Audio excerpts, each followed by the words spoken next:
के पड़े हुए हमारे वज़ीर-ए-आज़म इमरान खान साहब की तरफ इमरान खान साहब की अदम एतमाद की जो तहरीक है उससे पहले बहुत कुछ हो चुका है इस्लामाबाद में, और इमरान खान साहब और उनके वज़रा ये कह रहे हैं कि शायद अदम एतमाद की जो तहरीक है उसके ऊपर वोटिंग में जो उनके मुनहरफ अरकान हैं या तो उनको इजाज़त नहीं दी जाएगी या फिर उनका जो वोट है वो काउंट नहीं किया जाएगा, और या फिर उनकी सुप्रीम कोर्ट से अब पूछा जा रहा है कि उनकी नाअहली ताहयात होगी या एक दफ़ा की होगी।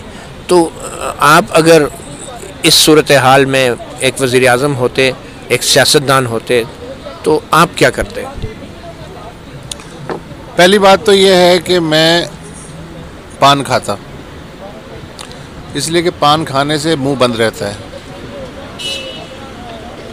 दूसरी बात ये होती कि मैं ये कहता कि ये मेरी पूरी काबीना तर्जुमान नहीं है, इस काबीना में से फ़लाँ साहब जो हैं सिर्फ उनकी बात तर्जुमान के तौर पे तस्लीम की जाए।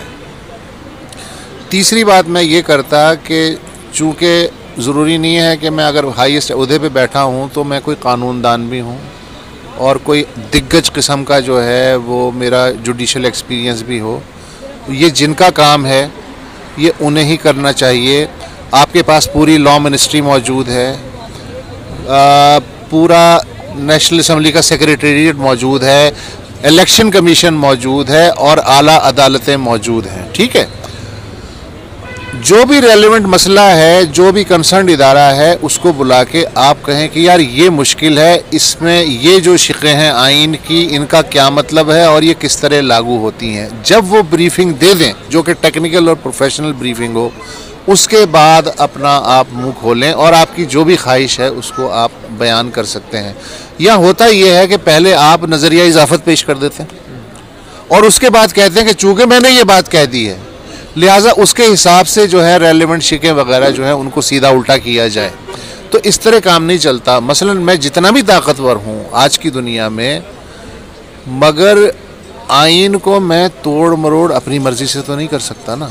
मेरी ख्वाहिश तो है कि मैं 12 सफ़े की किताब कह के इसे फाड़ दूँ, लेकिन ऐसा मैं कर नहीं सकता। अच्छा, जब मैं ये कर नहीं सकता तो फिर जो रेलेवेंट लोग हैं उनसे पूछ लूँ यार इस इशू पे आप टेक्निकल राय क्या है, और फिर उस राय के हिसाब से आप आवाम से मुखातिब हों और आप अपने ख़यालात को वज़ा करें। तो इसकी वजह से ये इस तरह की खामखा की फालतू की उलझनें होती हैं, जिसकी वजह से अपोजिशन भी भड़कती है, ख़ुद हुक्मरान पार्टी भी कंफ्यूज होती है और जो तमाशाई हैं वो दम साधे खड़े रहते हैं कि पता नहीं क्या होने वाला। आपके ख्याल में 27 मार्च को क्या होने वाला है? मुझे नहीं मालूम कि क्या होने वाला है। ये भी हो सकता, मुझे लगता है कि अब ये मेरी खुशफहमी भी हो सकती है कि शायद ऐन वक्त पे ये जो इज्तिमात हैं विड्रॉ हो जाएं, कोई इस तरह का रास्ता निकल आए अदालत की मदद से, इस्टेब्लिशमेंट की मदद से, बीच के लोगों की मदद से। वरना तो जाहिर है कि सबको पता है, मतलब नाबीना भी जानता है कि क्या हो सकता है। तो मेरा नहीं ख्याल कि अगर एक भी आकिल आदमी मौजूद है हुकूमती कैंप में खुसूसन, वो ये चाहेगा कि इस तरह की नौबत आए। इसलिए कि इस तरह की नौबत आने का मतलब ये है कि सारी कुर्सियां उल्टेंगी, मेज़ें उलट जाएंगी और उसके बाद फिर आप रोते फिरें और पहले अपने सर पे आप डंडा मारते हैं और फिर आप चीखते हुए घूमते हैं कि यार ये मेरे सर में गोमड़ा किस डंडे से निकल रहा है। भाई डंडा आपने ही चलाने की कोशिश की। तो शेख रशीद साहब की बातों को संजीदगी से लिया जाए। शेख रशीद साहब अपनी बातों को खुद संजीदगी से नहीं लेते, तो हम कौन होते हैं उनकी बातों पे कोई तबसरा करने वाले।